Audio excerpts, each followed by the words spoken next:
I'm Stacy Ellis, 28 years old. And the night my family told me to disappear forever, I made sure their perfect wedding would burn to the ground. My brother was the golden child. Brent, the successful lawyer who could do no wrong. And me, I was the shadow, the one who poured her heart into holding this family together while sacrificing every dream she ever had. But for them, it was never enough. They smiled at Brent, patted his back with pride, while I got cold stares and sharper words. Why can't you be more like him? Their voices cut through me like blades. I swallowed it all, stayed silent, believing that one day they'd finally see me. Then came Brent's wedding. I was handed the responsibility to make everything perfect, running every detail, ensuring nothing went wrong. I thought maybe, just maybe, this time they would notice me. I was wrong. Years earlier, I was a freelance marketer with big dreams. I'd just landed a contract with a major supermarket chain. $40,000 to revamp their regional ad campaign. It was my ticket to independence. A chance to build my name in a cutthroat industry. But then our family's grocery store in Erie, Pennsylvania hit rock bottom. Bills piled up. Suppliers stopped calling. My parents were drowning in debt. My mom's voice cracked over the phone, begging me to help. My dad, usually stoic, admitted they might lose everything. I couldn't let that happen. So I walked away from the contract, called the supermarket's rep, canceled the deal, and poured every ounce of my energy into saving our store. I crafted a marketing campaign from scratch, ads on local radio, flyers in every mailbox, even early social media posts on clunky platforms. I negotiated with vendors, charmed customers, slashed costs. Within months, foot traffic doubled. The store's revenue climbed. We paid off the worst debts. I worked nights tweaking slogans, designing posters, believing this would finally make them see me. But they didn't. My mom, Joyce Reed, and my dad, Jeffrey Reed, called a family meeting one evening. I expected gratitude, maybe a nod for pulling us through. Instead, they handed the store's reins to Brent. He's a lawyer, my mom said, her eyes glowing with pride. He's got the head for this. Brent, who hadn't lifted a finger, who spent those months at his law firm, was now in charge. My dad nodded, avoiding my gaze. It's for the best. I stood there stunned, my chest tight. Brent smirked, adjusting his tie, already planning changes to my campaign. You did okay, Stacy, he said, his tone dripping with condescension. Okay, I'd save their legacy, sacrifice my future. But to them, I was just the backup, the one who filled in gaps. My mom kept praising Brent's vision as if my work was nothing. My dad didn't even look up from his coffee. I wanted to scream, to demand they acknowledge what I'd done. But I didn't. I swallowed the hurt, forced a smile, and kept going. Late nights at the store, I'd reorganize shelves, update ads, anything to stay useful. I told myself they'd notice eventually. If I worked harder, proved myself more, they'd see my worth. Maybe at a family dinner, my mom would finally say, "You saved us." Maybe my dad would clap my shoulder, not Brent's. Nathan Todd, my best friend since college, saw through it. We'd meet at a diner, and he'd shake his head over my stories. "They're blind, Stacy," he said one night, sipping coffee. "You're killing yourself for people who don't care." I brushed it off, but his words stuck. I couldn't stop hoping, couldn't quit trying to earn their respect, so I stayed, pouring myself into their world, believing one day they'd value me. The store thrived because of my campaign. Customers filled the aisles, cash registers hummed, suppliers returned. But every time I walked in, I saw Brent's name on the manager's office door. My parents would call him to discuss strategy while I was left restocking shelves. "Good job," my mom said once, distracted, as if I'd mopped a floor, not saved their business. Brent would breeze in, tossing out ideas I'd already implemented, and they'd nod like he'd invented them. I kept waiting for a thank you. A real one. I kept thinking maybe next time. Maybe if I did more, they'd see me as more than the lesser child. So I pushed forward, ignoring the ache in my chest, hoping for the day they'd finally say I was enough. Months later, I was knee-deep in planning Brent's wedding. He was set to marry Lindsay Newman, his fiancée, and my parents handed me the reins to make it happen. They didn't ask if I had the time or money, just expected me to deliver. I'd been freelancing as a marketer, scraping by, but I dipped into my savings. $10,000 to cover deposits for vendors, the venue, everything. I wanted it to be perfect. Not for Brent, but to prove I could do something they'd value. I spent weeks calling caterers, florists, and photographers. Locking in every detail, I picked a menu: roast chicken, garlic mashed potatoes, summer salads. To fit the budget, I met with vendors in Erie, haggling to keep costs down, double-checking contracts to avoid mistakes. But Brent had other ideas. He didn't just want a wedding. He wanted a spectacle. Get a string quartet from Pittsburgh, he demanded over breakfast one morning, scrolling through his phone. And those rare orchids from overseas. Lindsay saw them in a magazine. I explained the budget was tight, that my savings were already stretched thin. He rolled his eyes. You're always cutting corners, Stacy. Make it happen. My mom, Joyce, chimed in, sipping her coffee. He's right. This is his day. Don't mess it up. My dad, Jeffrey, just nodded, flipping through his newspaper. Their words stung, but I kept going, thinking maybe a flawless wedding would finally earn their respect. I worked late nights emailing vendors, adjusting plans. I found a local band willing to play for less, booked standard roses instead of imported flowers. Every choice was calculated to balance Brent's demands with reality, but he kept pushing. One afternoon, he called, insisting on a celebrity DJ from Cleveland. It's only a few thousand more, he said, like it was nothing. I reminded him I was funding half the wedding myself. Figure it out, he snapped, hanging up. Joyce overheard and shook her head. Why can't you just do what he wants? Jeffrey glanced up, muttering, Don't ruin this for him. I felt dismissed. Like my efforts were invisible.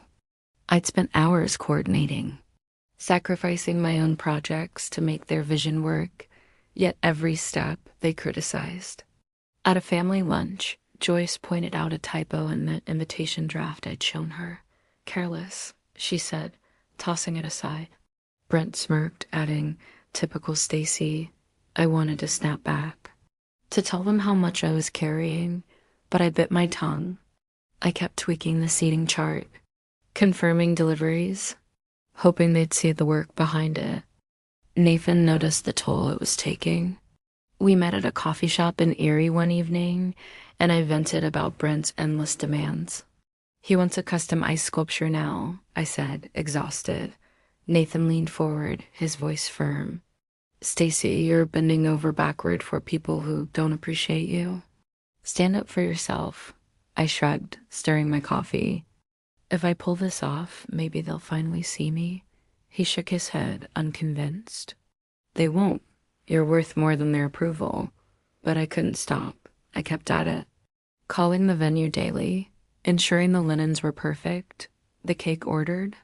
I even paid an extra deposit to secure a backup generator just in case. My savings dwindled. But I told myself it was worth it. If I could deliver Brent's perfect day, maybe Joyce would smile at me for once. Maybe Jeffrey would say something other than, don't ruin it. I poured everything into the wedding, believing it was my chance to shine. Brent's demands kept escalating. At one point, he texted me a link to a luxury catering service, insisting on caviar appetizers. I called him, explaining it would blow the budget. You're embarrassing me, he said, his voice cold. Joyce overheard when I visited the house, and she sighed. Just do what he asks, Stacy. It's not that hard. Jeffrey nodded, not looking up from his TV. Their dismissal burned. But I kept working, adjusting plans, hoping the wedding would change how they saw me. The night before the wedding, I sat at our family's dining table in Erie, the air thick with tension. My mom had cooked her usual roast, but no one was eating. Brent leaned back in his chair, scrolling through his phone. Lindsay picked at her plate. My dad sipped his wine, barely glancing up. I'd spent months planning Brent's wedding, pouring $10,000 of my savings into it. But tonight felt different, like a storm was brewing. I braced myself, hoping for a quiet evening. Brent broke the silence. "Stacy, we need to upgrade the menu," he said, not looking up. "Add lobster tails and that vintage champagne from Napa Valley. Oh, and hire that photographer from Pittsburgh, the one who shot the governor's gala." I stared at him, my fork frozen. Lobster tails. Champagne that cost $500 a bottle. A photographer charging $3,000 a day. I'd already stretched my savings to the limit, covering half the wedding's cost. "Brent, I can't," I said, keeping my voice steady. "I've already paid for everything. The venue, the band, the flowers. There's no money left," he scoffed, tossing his phone on the table. "You're always so cheap, Stacy. This is my wedding. Make it happen." Joyce set her glass down hard, her eyes narrowing. "He's right," she said. "This is a once-in-a-lifetime day. Why are you being so selfish?" Jeffrey looked up, his voice gruff. "Don't ruin this for your brother." My chest tightened, their words cutting deeper than I expected. I'd given everything, my time, my money, my energy, and they still saw me as the problem. I tried to explain. "I've spent $10,000 of my own savings. The budget's maxed out. Lobster and a celebrity photographer aren't possible." Brent rolled his eyes, leaning toward Lindsay. "See, I told you she'd skimp on us." Lindsay stayed quiet, avoiding my gaze. Joyce folded her arms, her voice sharp. "You've always been like this, Stacy, never stepping up when it matters." Jeffrey nodded, adding, "Brent deserves better than your half-hearted effort." Half-hearted. I'd worked nights, haggled with vendors, made their dream wedding possible. But to them, it was nothing. I pushed back, my voice rising. "I've paid for half this wedding. I've done everything you ask. I can't keep pouring money I don't have into this." Brent smirked, shaking his head. "Then maybe you shouldn't be involved at all." Joyce leaned forward, her eyes cold. "You know what, Stacy? The greatest gift for your brother's wedding is you vanishing from this family forever." The room went silent. Jeffrey didn't flinch, just stared at his plate. Lindsay shifted uncomfortably, saying nothing. My heart pounded, their words echoing like a slap. Vanish. After all I'd done. I wanted to scream, to list every sacrifice I'd made. But their faces, Joyce's glare, Jeffrey's indifference, Brent's smug grin, they told me it wouldn't matter. They'd chosen him. Again, I stood, my chair scraping the floor. "Fine," I said, my voice low but firm.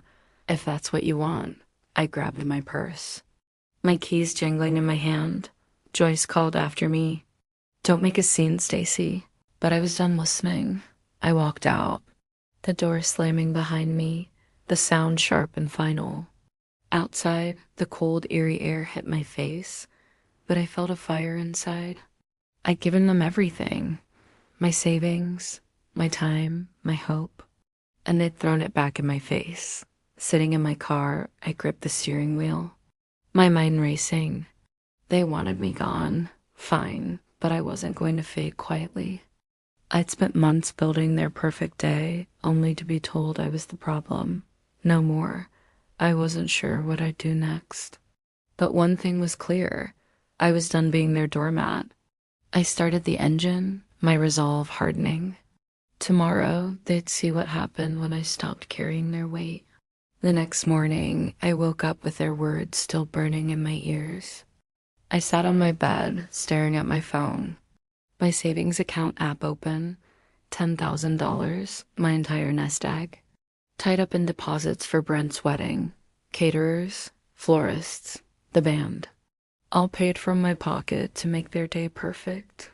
But after last night's dinner, their demand for me to vanish forever changed everything. I wasn't going to let them walk over me anymore. I started calling vendors. First, the caterer. "Cancel the order," I said, my voice steady. "I'm pulling the deposit." The woman on the line hesitated, asking about penalties, but I didn't care. Next, the florist. "No roses, no centerpieces," I told her. "Refund my payment."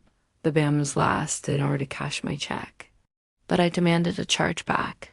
By noon, I clawed back most of my $10,000.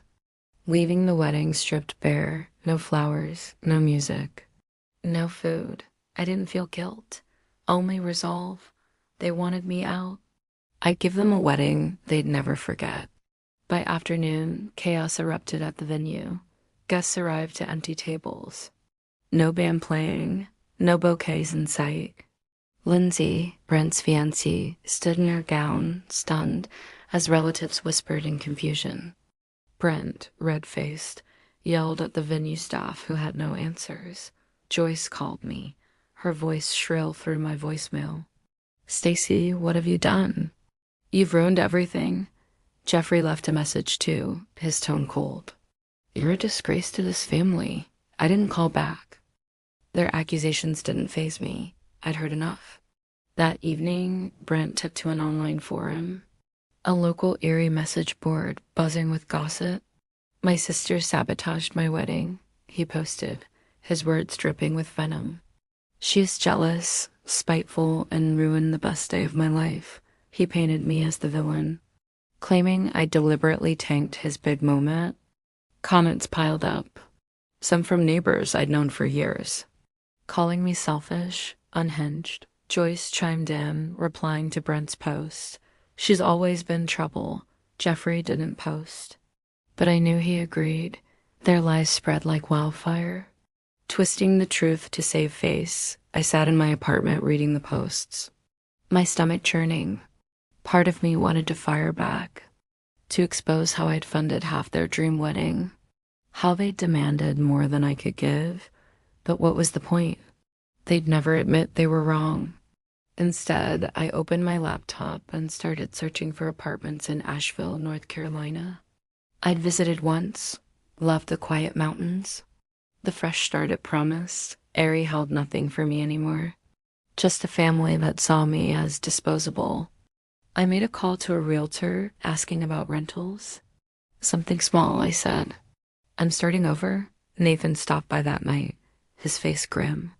"They're trashing you online," he said, showing me Brent's post on his phone.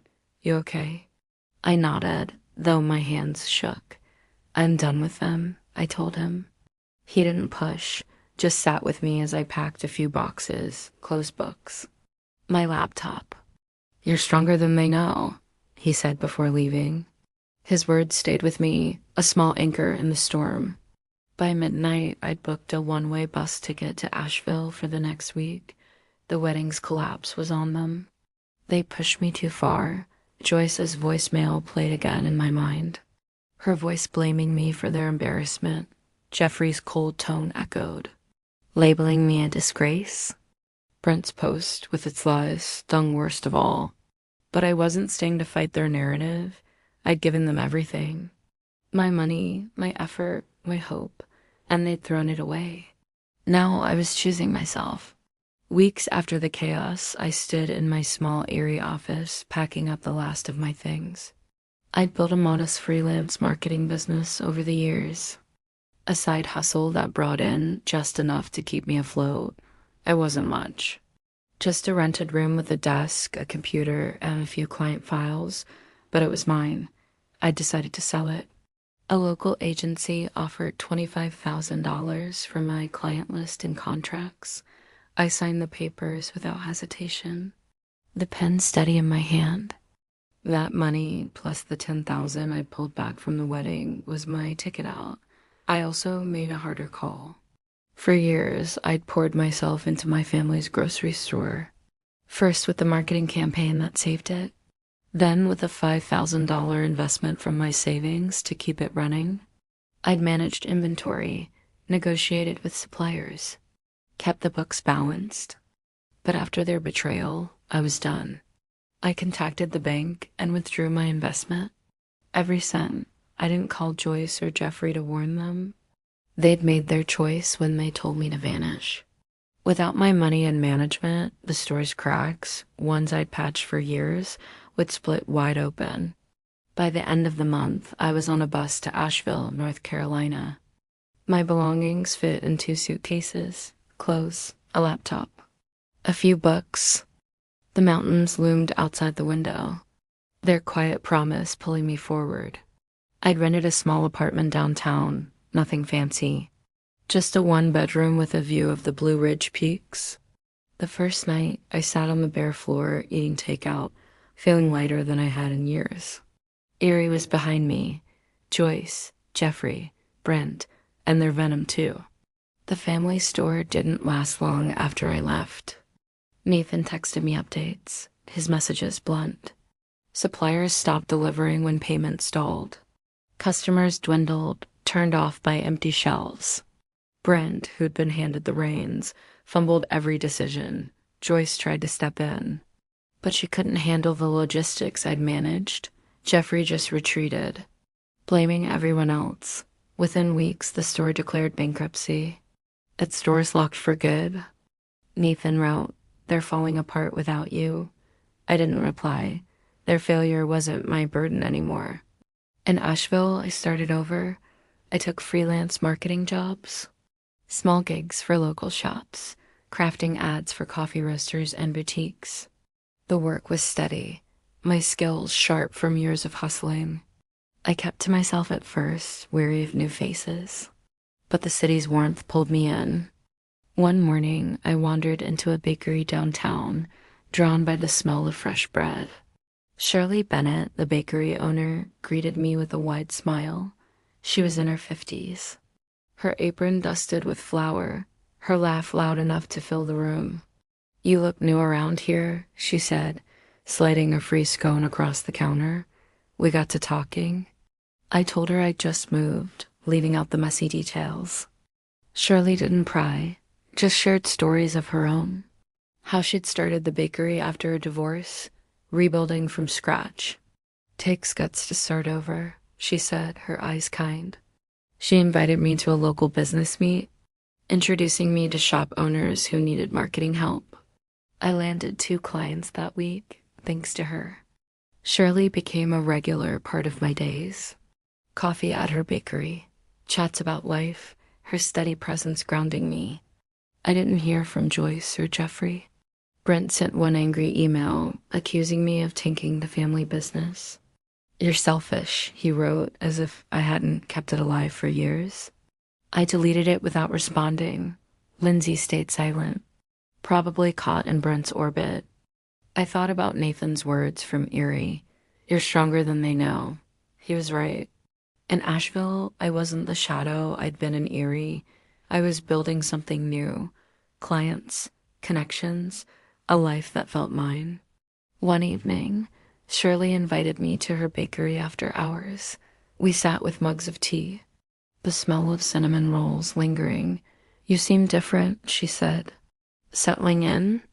I nodded, realizing I hadn't thought about Erie in days. For the first time, I felt unburdened, like I could breathe without carrying their expectations. Asheville was my fresh start, and with Shirley's help, I was finding my place. I wasn't looking back. Months later, Asheville had become my sanctuary. But the fallout from Erie still rippled. The family grocery store, once the heart of my parents' world, was gone. Its shuttered windows a symbol of their unraveling. Joyce and Jeffrey faced a harsh new reality. Their savings dwindled, forcing them to sell their house and move into a cramped apartment on the edge of Erie. Neighbors who once greeted them warmly now avoided their gaze, their reputation tarnished by the store's collapse. Brent fared no better. His charm, once enough to win him favors, couldn't mask his mismanagement. He'd taken a job at a hardware store. but customers whispered about his role in the family's downfall. His arrogance no longer carrying weight. Lindsay, his fiancée, drifted away, their engagement quietly dissolving amid the strain. The life they'd built on borrowed glory had crumbled. I didn't dwell on their struggles. Asheville was my focus, a place where I could rebuild without their shadows. My freelance marketing business was taking root. I'd secured contracts with 5 local businesses, a brewery, a bookstore, an art gallery, a cafe, and a hiking gear shop. My days were filled with designing logos, writing ad copy, and pitching campaigns over coffee in bustling downtown cafes. My income hovered around $3,000 a month, enough for my modest apartment, groceries, and occasional treats like a concert ticket or a new pair of hiking boots. Each project felt like a brick in the foundation of a life I was crafting for myself. Nathan remained a steady presence, even from miles away. He'd call every few weeks, his voice warm over the crackling line. "Erie's not the same without you," he said once, then laughed. "But you're killing it out there." He sent photos of his latest woodworking project, small tokens that kept our friendship alive. His encouragement reminded me of the strength I'd forgotten I had. Shirley, the bakery owner, was my anchor in Asheville.